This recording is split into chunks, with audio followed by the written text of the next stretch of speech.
Hello everyone. I hope सभी एकदम बढ़िया होंगे, मस्त होंगे। आज एक बहुत इंटरेस्टिंग टॉपिक के साथ में मैं आपके सामने आया हूं और ये टॉपिक है क्लास 10th का क्वाड्रेटिक इक्वेशन।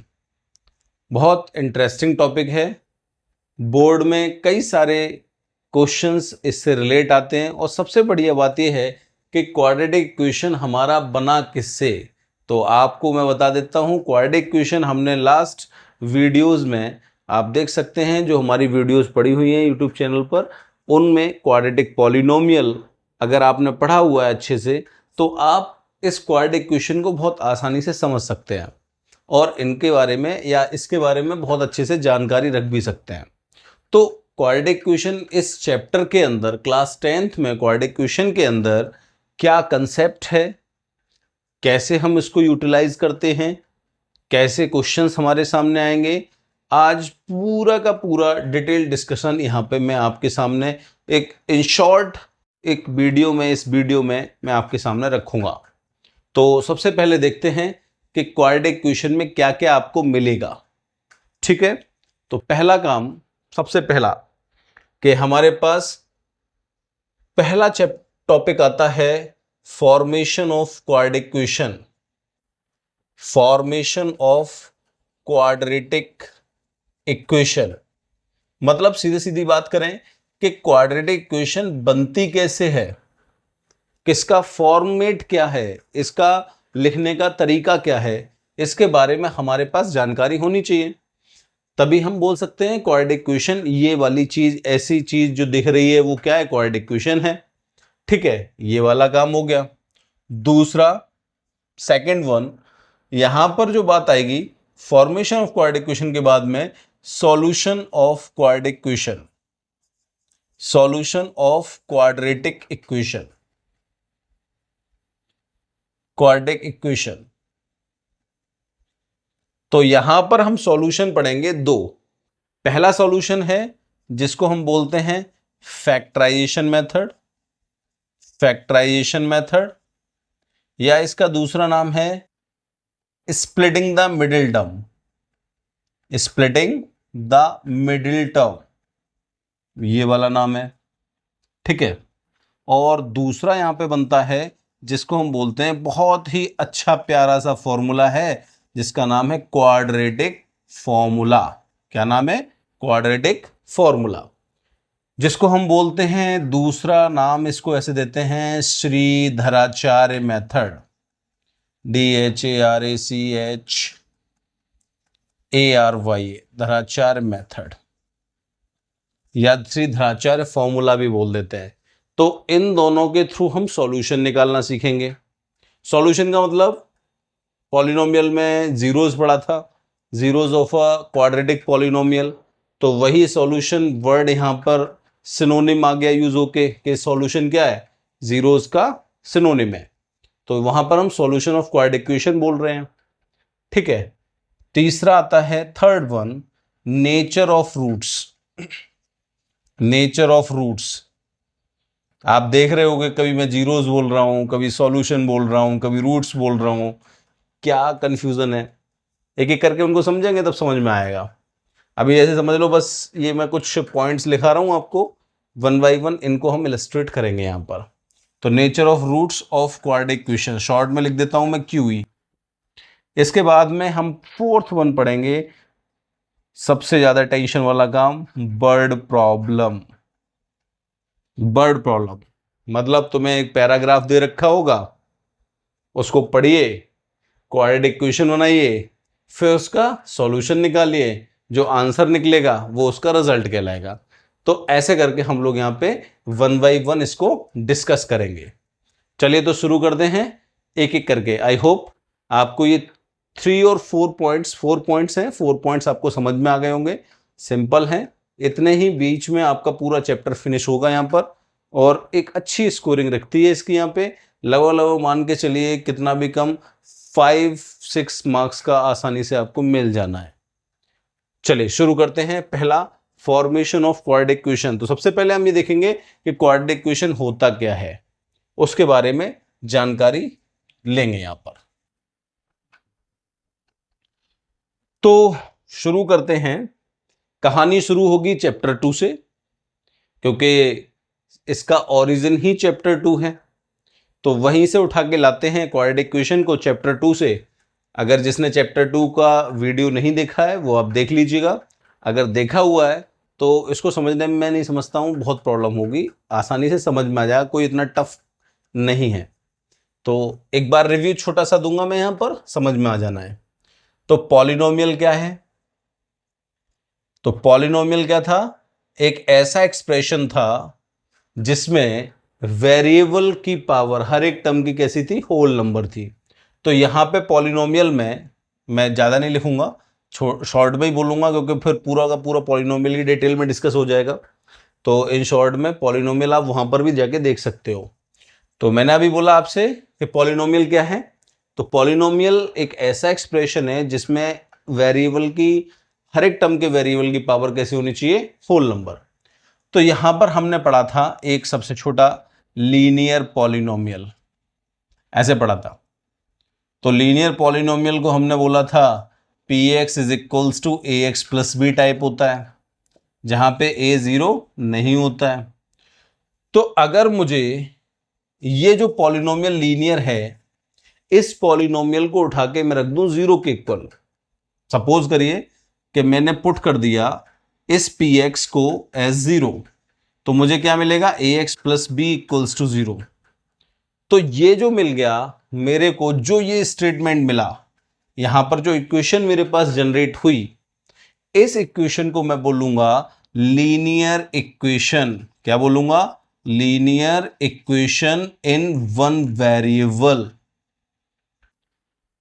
वन वेरिएबल मतलब जब किसी पॉलिनोमियल को हम 0 के इक्वल पुट कर देते हैं तो हमें लीनियर इक्वेशन या वो पॉलिनोमियल इक्वेशन बन जाती है। इसमें लीनियर इक्वेशन बन रही है, सिंपल सी बात है।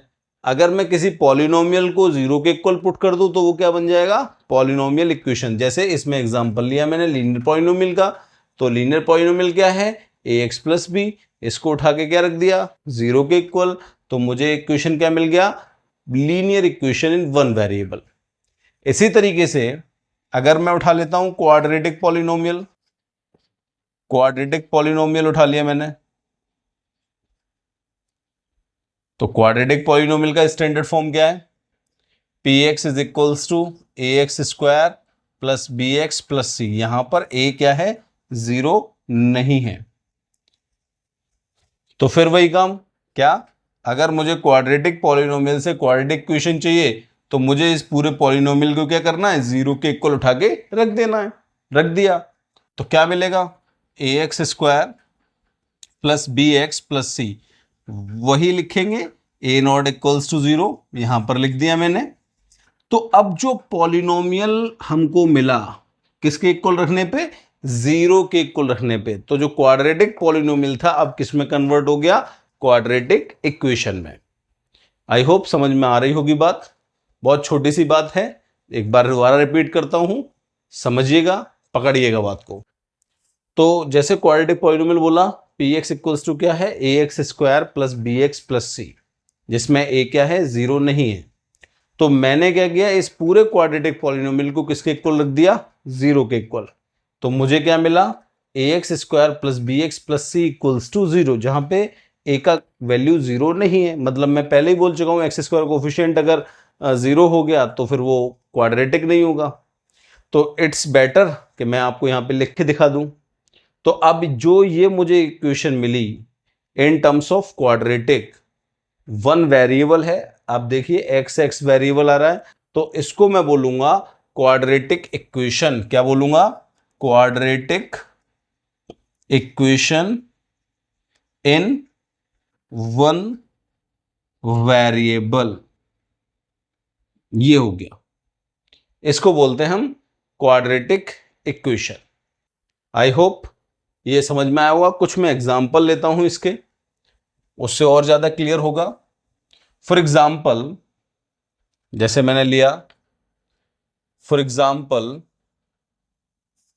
2x square plus 3x plus 1 is equals to 0, ये फर्स्ट एग्जाम्पल हुआ। सेकेंड एग्जाम्पल में ले सकता हूं x square minus 4 is equals to 0। Third example ले सकता हूं x square minus 15 is equals to 0। एक और ले लेते हैं for example simply x square equals to 0। तो कुछ ऐसे आपको यहां पर मैंने एग्जाम्पल्स लिए जिनमें आप देख रहे हैं पहले वाले एग्जाम्पल में हाईएस्ट वैल्यू या हाईएस्ट डिग्री यहां पर एक्स की कितनी है, 2 है।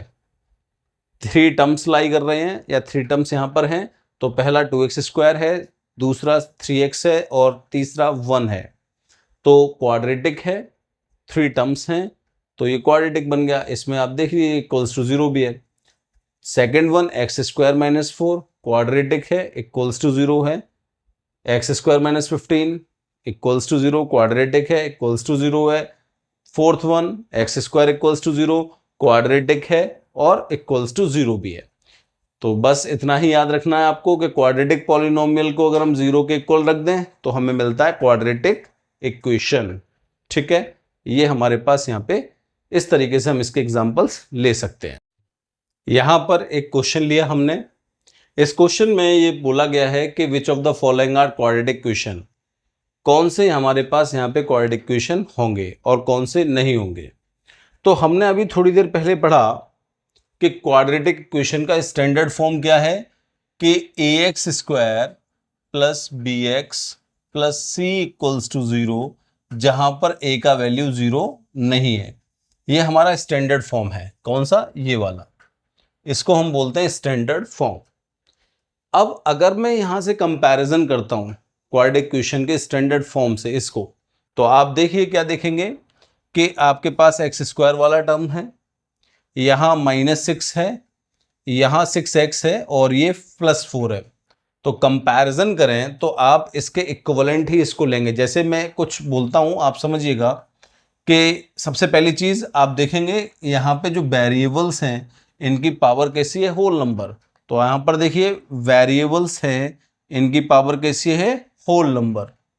ठीक है, दूसरा क्या, यहाँ कोफिशिएंट अगर मैं बात करूं तो a की वैल्यू कितनी होगी कंपैरिजन करने पर, 1, b की वैल्यू कंपैरिजन करने पे -6, c की वैल्यू कंपैरिजन करने पे 4। ठीक है, एंड द डिग्री या पावर बोल देते हैं, power of each term, power of each term या द वेरिएबल पावर, ठीक है ना, द वेरिएबल पावर ठीक रहेगा। द वेरिएबल पावर, शॉर्ट में VR कर दिया मैंने। The variable power of each term is whole number, is whole number, ऐसे बोल देता हूं कि क्या बोला कि आप यहां पर देखेंगे जो वेरिएबल पावर है हर एक टर्म की कैसी है, होल नंबर में है। और A B C की वैल्यू कैसी आ रही है, रियल आ रही है, जिसमें A क्या है, 0 नहीं है। तो yes it is a quadratic equation. दूसरा वाला उठाते हैं, ये second one question, x plus 3/x is equals to x square. तो सबसे पहला काम इसका हम क्या करेंगे, इसका करेंगे हम LCM। तो यहां उठा लेते हैं, कितना लिखा है, x/1 plus 3/x equals to x square, ये है। तो यहां से अगर मैं देखूं तो इसको सॉल्व करूंगा, ये आएगा मेरा LCM x, तो ये हो जाना है एक्स स्क्वायर प्लस 3 और यहां आ जाएगा एक्स स्क्वायर। इस x का मल्टीप्लाई करेंगे क्रॉस इधर, तो हमें क्या मिलेगा, x square plus 3 is equals to x cube. और इसे स्टैंडर्ड फॉर्म में अगर कन्वर्ट करके लिखता हूं तो क्या लिखूंगा, x cube minus x square minus 3 equals to 0। तो आप क्या देख रहे हैं, ऑब्जर्व कर रहे हैं, क्वाड्रेटिक इक्वेशन के लिए हाईएस्ट पावर कितनी चाहिए, 2, यहां कितनी मिल रही है, 3। इसी वजह से ये क्या हो गया, ये क्वाड्रेटिक नहीं रहा। वेरिएबल की पावर तो सारी है होल नंबर में, लेकिन प्रॉब्लम क्या है कि हाईएस्ट पावर यहां पर 3 हो गई। तो यहां लिख लेंगे since the degree of the equation is 3 therefore it is not quadratic. I hope समझ में आ गया होगा ये, it is not quadratic equation. सीधी सीधी बात है, पावर ज्यादा है, 2 से ज्यादा मिल गई, हमें 2 ही चाहिए, ना तो 2 से ज़्यादा चाहिए ना 2 से कम चाहिए। तो यहाँ पर पावर कैसी मिल रही है, 3, जो 2 से ज़्यादा है, इसी वजह से क्या है ये हमारा क्यूबिक पॉलिनोमियल हो गया, क्वाड्रेटिक इक्वेशन नहीं रहा, सॉरी क्यूबिक इक्वेशन हो गया, क्वाड्रेटिक पॉलिनोमियल नहीं रहा। चलिए इसके बाद में हम लोग देखते हैं नेक्स्ट क्वेश्चन नंबर 3, जैसे ये रहा x square plus 2√x minus 3, ये है। तो इसमें देखेंगे हमारे पास यहाँ पर एक्स स्क्वायर में हाईएस्ट पावर 2 है, लेकिन जब हम सेकंड टर्म की तरफ बढ़ते हैं तो 2√x लिखा हुआ है, और 2√x में x की पावर क्या है 1/2 है, और 1/2 क्या है, एक वैल्यू होल नंबर नहीं होती है, तो इसी वजह से क्या है ये क्वाड्रेटिक इक्वेशन नहीं है। तो मैं इसको थोड़ा सा अच्छी तरीके से अगर लिखूं तो कैसे लिख सकता हूं, x square plus 2 into x की पावर 1/2 माइनस 3 इक्वल्स टू 0। दिख रहा होगा, अब सिंपल हो गया। सिंपल हो गया तो आपको दिख रहा है फर्स्ट टर्म की पावर 2 है, सेकेंड टर्म में पावर हाफ है, माइनस 3 इक्वल्स टू 0 लिखा है, तो इसका मतलब ये क्या हो गया, हमारे पास क्वाड्रेटिक इक्वेशन नहीं रहा, because the power of x in this term that is x की power 1/2 is not a whole number. इसी वजह से क्या है, ये होल नंबर पावर नहीं है, तो ये क्वाड्रेटिक इक्वेशन भी नहीं है, सिंपल सा लॉजिक। हाँ, अब ये फोर्थ वाला देखते हैं। तो फोर्थ वाले को सबसे पहले हमें करना पड़ेगा सिंपल, क्योंकि आप देख रहे हो लेफ्ट साइड में भी क्वाड्रेटिक है, राइट साइड में भी क्वाड्रेटिक है, दोनों साइड क्वाड्रेटिक है, तो इट्स बेटर देन दिस। हम पहले इसे स्टैंडर्ड फॉर्म में लाएंगे, उसके बाद में इसे सॉल्व करके तब बताएंगे कि ये क्वाड्रेटिक है कि नहीं है। तो सबसे पहले शिफ्ट करते हैं लेफ्ट साइड पे सारे टर्म्स को। तो 3x square minus 4x plus 2 minus 2x square plus 2x minus 4 equals to 0। तो 3x स्क्वायर में से 2x गया तो क्या बचेगा, x square minus 4x plus 2x क्या हो जाएगा, माइनस 2x, और प्लस 2 माइनस 4 क्या हो जाएगा, माइनस 2 इक्वल्स टू 0।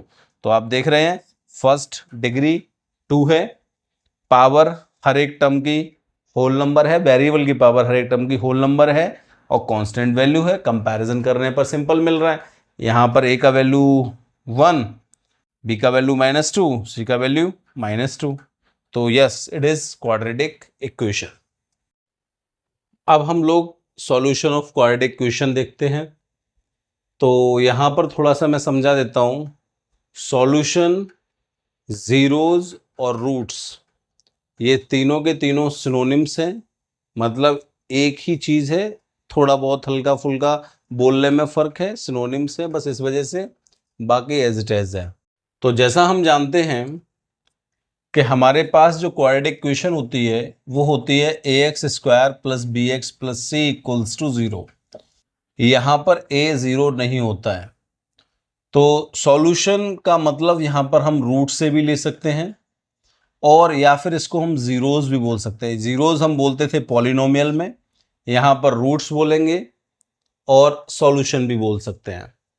तो ax square plus b x plus c equals to 0, यहाँ पर a 0 नहीं है, तो इसके रूट्स हम दो तरीके से निकालेंगे। पहला, जिसको हम अपने लास्ट चैप्टर 2 पॉलिनोमियल में पढ़ के आए हैं, जिसको फैक्टराइजेशन मेथड बोलते हैं, फैक्टराइजेशन मेथड।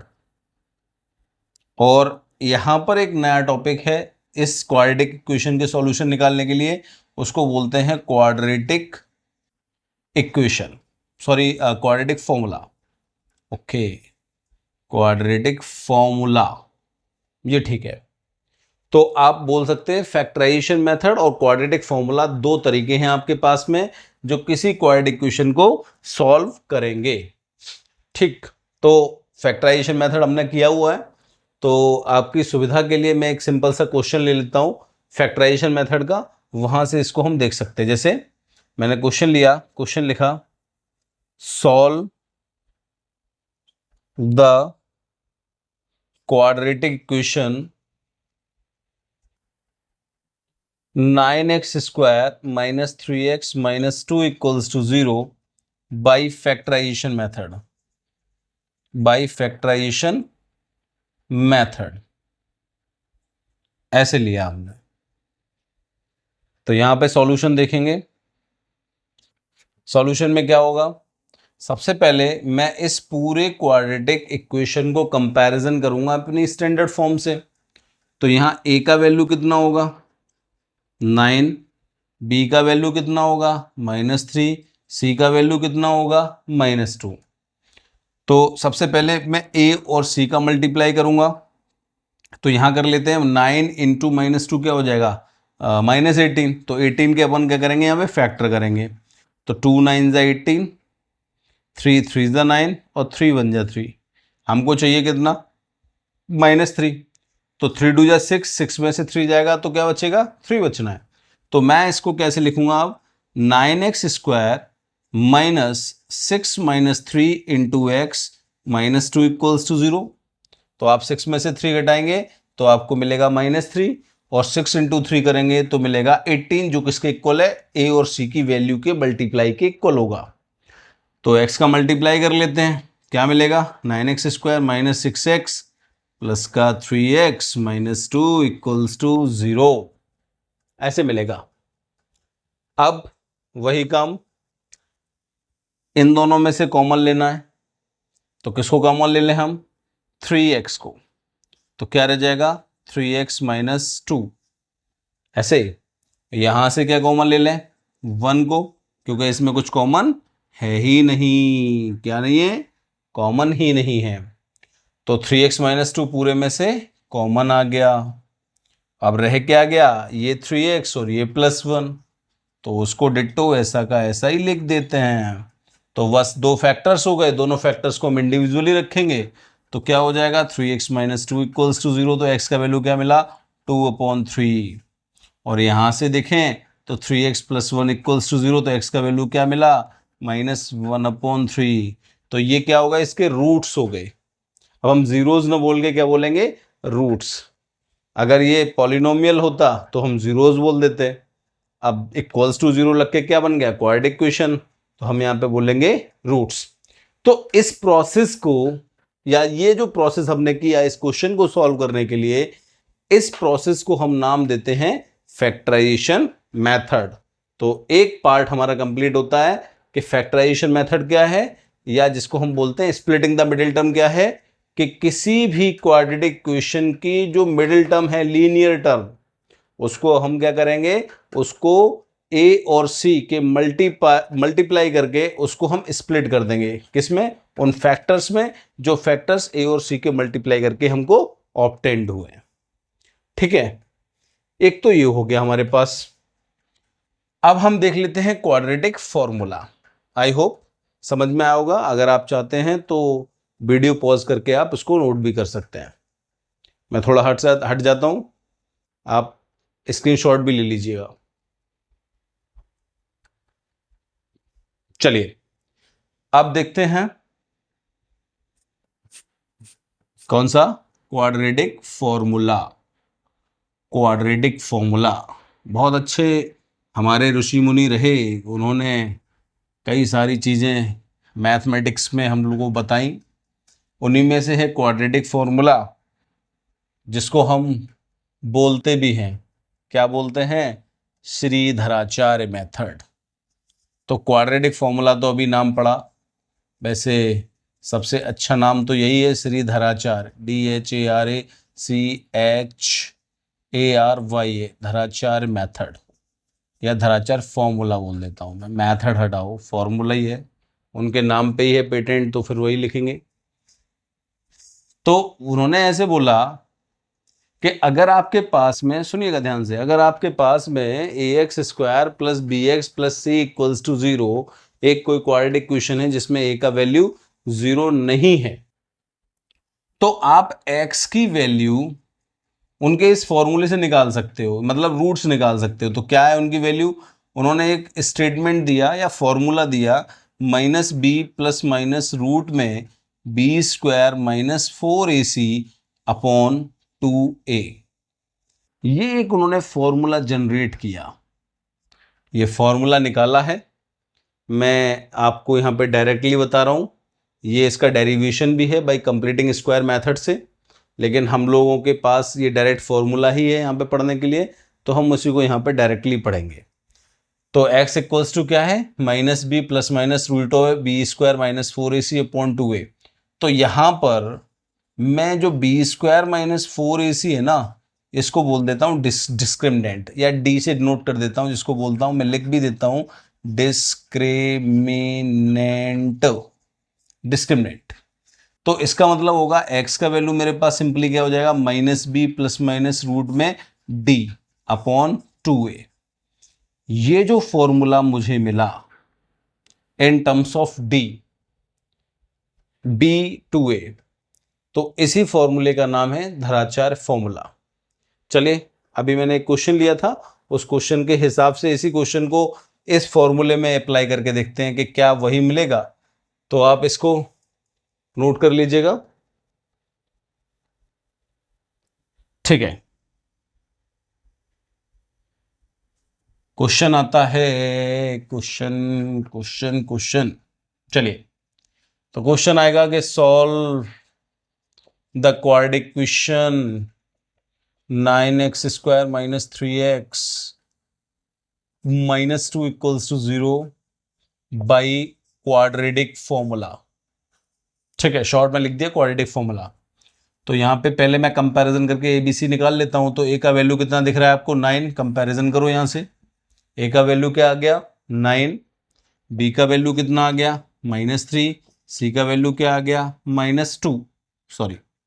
-2।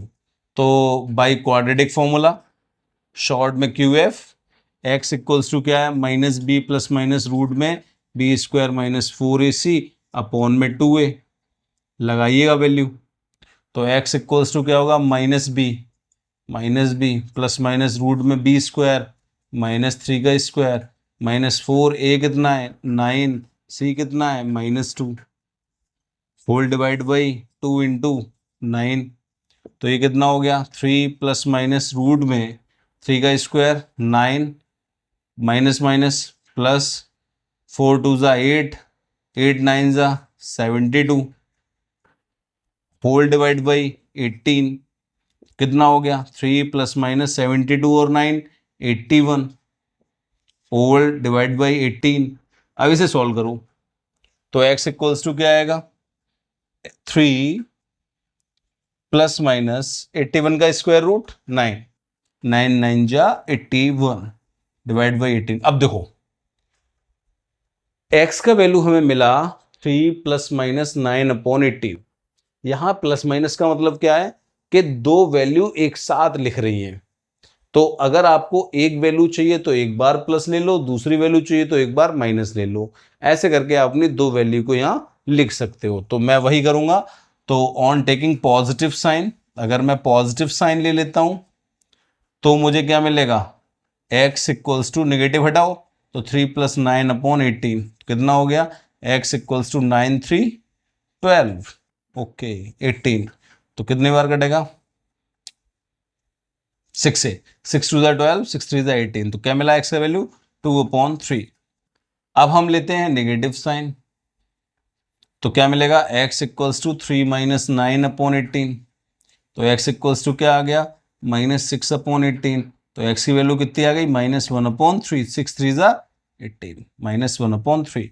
तो आप देख सकते हैं इस तरीके से अगर आप सॉल्व करेंगे तो आप किसका यूज कर रहे हैं, क्वाड्रेटिक फॉर्मूला का, जो हमारे लिए डायरेक्ट, थोड़ा कैलकुलेशन तो है इसमें बट विदाउट टेंशन। अगर आपकी कैलकुलेशन स्ट्रांग है तो आप विदाउट टेंशन इस फॉर्मूले का यूज कर सकते हैं और आपका आंसर आपके पास होगा, जैसे ये वाला आया। अब हम लोग इस चैप्टर का नया टॉपिक पढ़ते हैं, क्या है, nature of roots of quadratic equation. Nature का मतलब होता है स्वभाव, यहाँ प्रकृति से मतलब नहीं देंगे, नेचर का मतलब स्वभाव। जैसे कहते नहीं यार तेरा नेचर बहुत अच्छा खराब है या तेरा नेचर बहुत अच्छा है, तो वहाँ नेचर का साइंस क्या लेते हैं हम, स्वभाव से। तो वही चीज़ है यहाँ पर कि क्वाड्रेटिक इक्वेशन का स्वभाव कैसा होगा, मतलब एक्स की वैल्यू कैसे आएगी, कब आएगी, कैसी मिलेगी, इन सारी बातों को यहाँ पे डिस्कस करेंगे।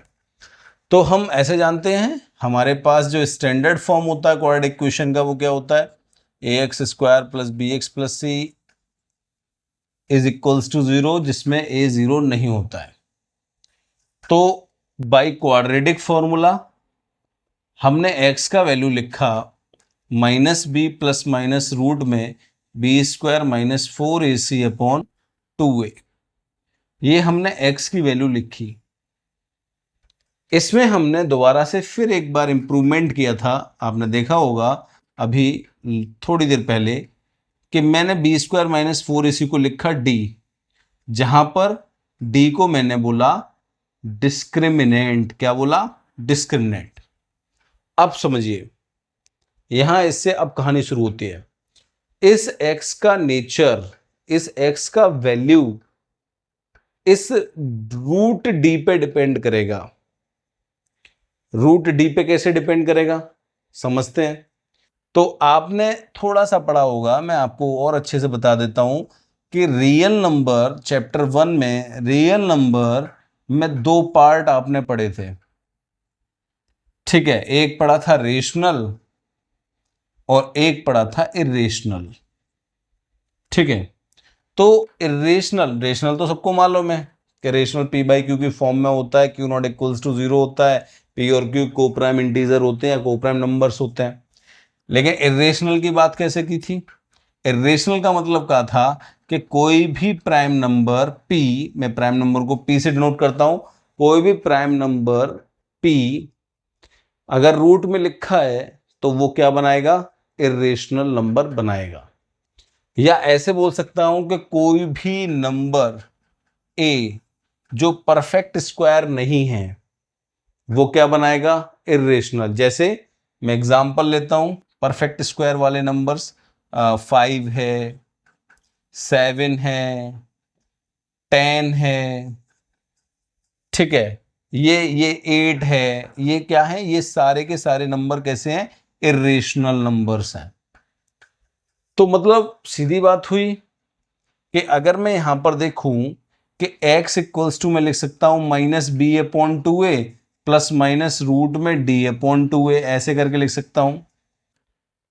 तो ये जो a और b है ये हमारा क्या है? ये डायरेक्टली वो वैल्यू है जो यहां पर आपको गिवन होगी। मतलब a क्या है? x² का कोफिशिएंट, b क्या है? x का कोफिशिएंट।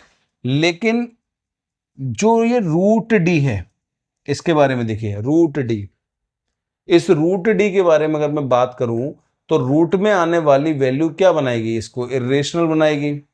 दूसरा, अगर रूट में नेगेटिव आ जाए तो जैसे मैं बोलता हूं रूट में -5, तो आपने पढ़ा होगा कहीं ना कहीं कि ये क्या होता है? इमेजिनरी नंबर होता है, तो x की वैल्यू आपको रियल नहीं मिलेगी। ठीक है, तो यानी कि पूरी बात यहां फोकस होती है कि अगर d वेल डिफाइंड है, कुछ कंडीशंस को लेके हम इसको बताएंगे कि d कैसा होना चाहिए, उसके हिसाब से अगर x मिलता है तो हमारा x रियल मिलेगा। चलिए ठीक है, उनको डिस्कस करते हैं, फिर एक एक करके पॉइंट्स को समझते हैं। आई होप समझ में आएगा। तो therefore the value of x depend on the value of d, on the value of d. First one, when d is greater than 0, then x is real and distinct, या then the roots, x का मतलब roots, then x is real and distinct. distinct का मतलब क्या हुआ? अलग अलग। x को हम रूट्स भी बोल सकते हैं, यहाँ पे लिख देता हूँ शॉर्ट में, थोड़ी सी जगह करके लिख देता हूँ, x roots, roots are real and distinct. Second one, when d is less than 0, then roots are not real. That is, it is imaginary. ये कैसे होंगे? इमेजिनरी होंगे। एंड डिस्टिंक्ट, और कैसे होंगे? अलग अलग। तो ये वाला टॉपिक हम पढ़ते नहीं है, यहाँ 10th में है भी नहीं। थर्ड वन आता है when d equals to 0, then the roots are real and equal. यहां पर ये रियल होंगे और इक्वल होंगे। तो इस तरीके से हम किसी भी क्वाड्रेटिक इक्वेशन के नेचर को एक्सप्लेन कर सकते हैं depending on the value of D. अगर डी मेरे पास 0 से बड़ा है तो रूट्स रियल और डिस्टिंक्ट होंगे, लेस देन 0 है तो नो रियल रूट होगा, इसको हम पढ़ेंगे भी नहीं। यहां पर डी इक्वल्स टू 0 है तो रूट्स रियल और इक्वल हैं। ये इस तरीके से हम इसके नेचर ऑफ रूट्स को डिफाइन कर सकते हैं। Thank you very much. और आगे की इसके क्वेश्चंस जो होंगे वो आगे के आपको वीडियोस में मिलेंगे, तो जस्ट वेट एंड वॉच।